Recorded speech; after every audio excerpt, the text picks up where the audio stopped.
I don't even know where to begin with this semi-review in sort of ways. You know, whenever I rarely do these reviews, I usually do them when I kind of share my own light on everything. But I have to tell you, tonight's episode of Smackdown was ludicrous.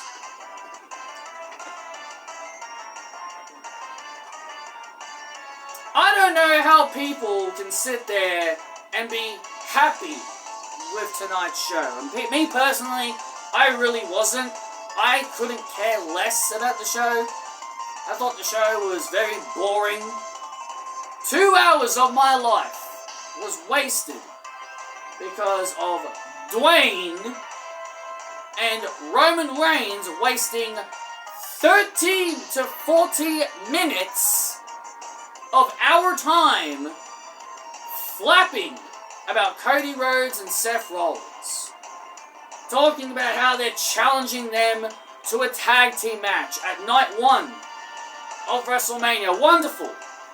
Wonderful. Roman Reigns gets both nights of WrestleMania. Screw Rhea and Becky getting the main event. Screw Io and Bayley getting the main event that Bayley rightfully deserved. The Royal Rumble is so goddamn pointless.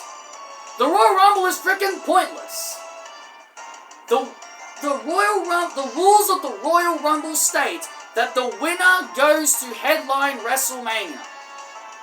But Roman Reigns is like, nah, Bloodline is more important. I am so sick of this Bloodline shit. I've been sick of this Bloodline shit for ages, but now they're taking it to a whole new level. Let's have the Bloodline main event both nights of WrestleMania now. I know you want to have The Rock compete, but it's just so annoying, man. It's so annoying. I'm so over this Bloodline nonsense. I've been watching it for 3 goddamn years now. Well, now we're at 4 years since it's 2024. I've nearly been watching this shit for 4 years now. And the fact that it's still going drives me crazy. The Rock's segments with Roman Reigns single-handedly destroyed SmackDown. It made Tiffany Stratton versus Naomi have less time, though I felt like they would have had less time regardless. Roman and Rock went overtime to the point where Naomi had to come out like she was an enhancement talent. She came to the ring with no entrance. She was in the ring like she was an enhancement talent being signed by WWE to do the JOB to their newest superstar.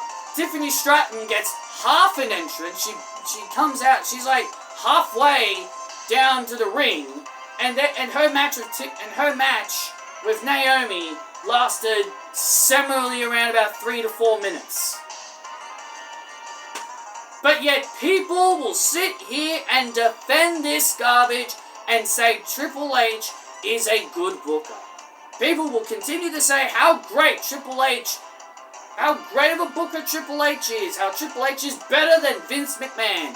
Please, how in the hell does CM Punk come back and he's immediately in the world title picture, but Naomi comes back, she's got to do the JOB to Tiffany Stratton.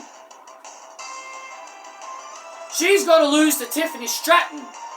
But CM Punk, he can't. But CM Punk, nah, let's have him in a world title feud immediately with Seth Rollins. And then when he hurts and when he gets injured, we now have to pivot to the Bloodline and have the Bloodline pig the entire WrestleMania season because we can't have enough of the Bloodline.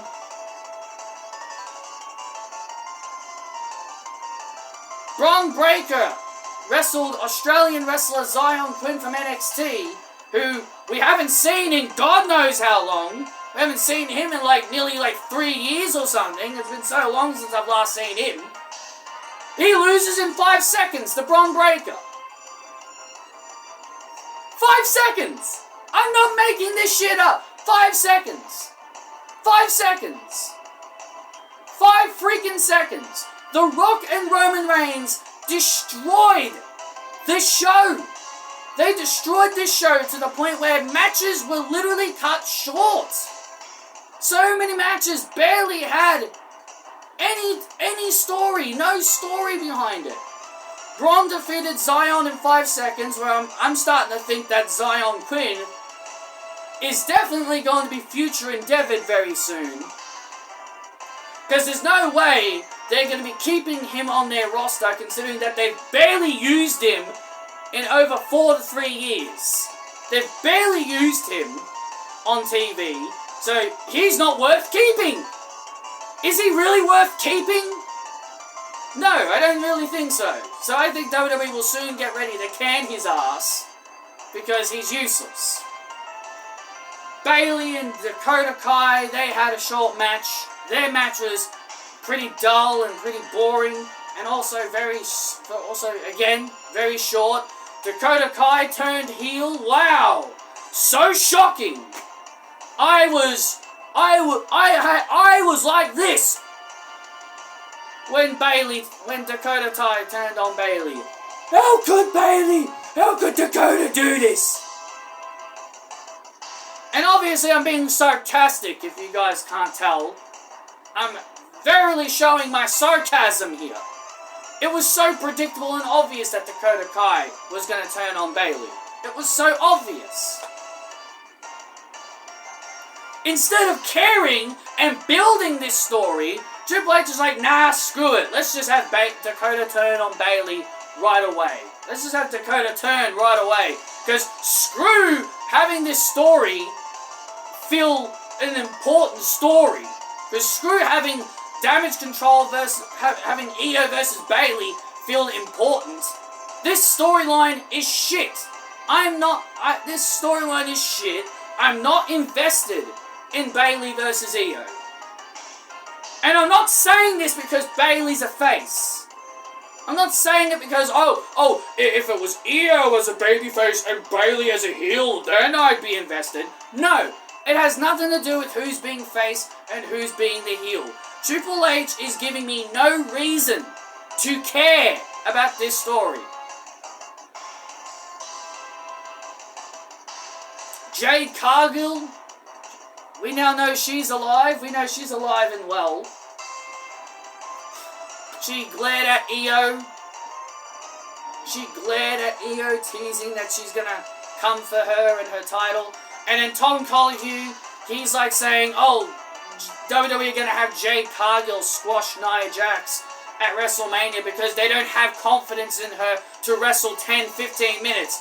Bro, WWE rarely give their women 10-15 minutes. Unless it's not on a premium live event, they barely get shit.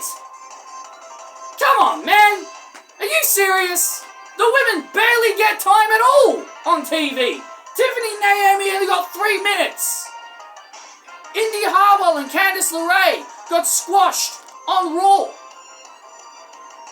Raquel Rodriguez and Chelsea Green, their match was a squash. The women barely get time at all. So I think Jade Cargill's perfectly fine to be on TV every week. She barely gets out for 15 to 20 minutes. All she's got to do is flex her muscles for a few seconds, clobber someone with a clothesline, or clobber someone with a boot right to the head, hit her little glam slam finisher, and she's all good. Jade Cargill's got nothing to worry about. She's got nothing to worry about wrestling for 10-15 minutes. Give me a break. Women barely even get that much time. Especially on Raw, on SmackDown, on a weekly basis.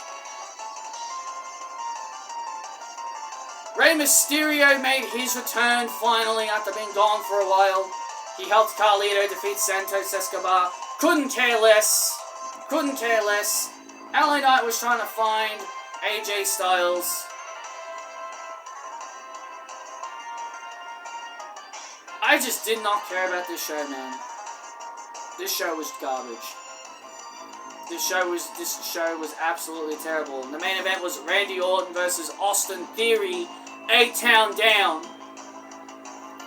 And the match was, again, it was average. It was average. Randy Orton is, when you're in the ring with Randy Orton, Austin Theory, I think it proves that Austin Theory, he's shit. He's shit. Can we all just accept he's shit? I don't like how people think he's incredibly talented. The dude couldn't even capitalize off of beating John Cena. The dude couldn't even capitalize off a big victory over John Cena. If a big victory over John Cena isn't enough to get this guy over, then he's a failure. He is a failure. And WWE expect fans to cheer Austin Theory. Because they're building up Theory turning face. Do you really think fans are going to cheer for Austin Theory? The fact that they don't give a shit about this guy? The people don't give a shit about this guy. He is not going to get cheered.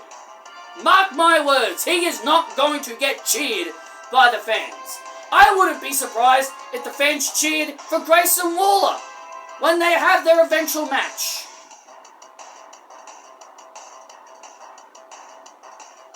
It's amazing how shit Triple H is at booking, man. Randy Orton beats Theory to no one's shocking surprise, and as he should beat Austin Theory. And as he should beat Austin Theory. Kevin Owens comes in to help out Orton to fight off Grayson Waller. Yeah, so I just basically told you guys everything that happened on SmackDown in under 12 minutes. Hit like and subscribe, and I'll see you all next time.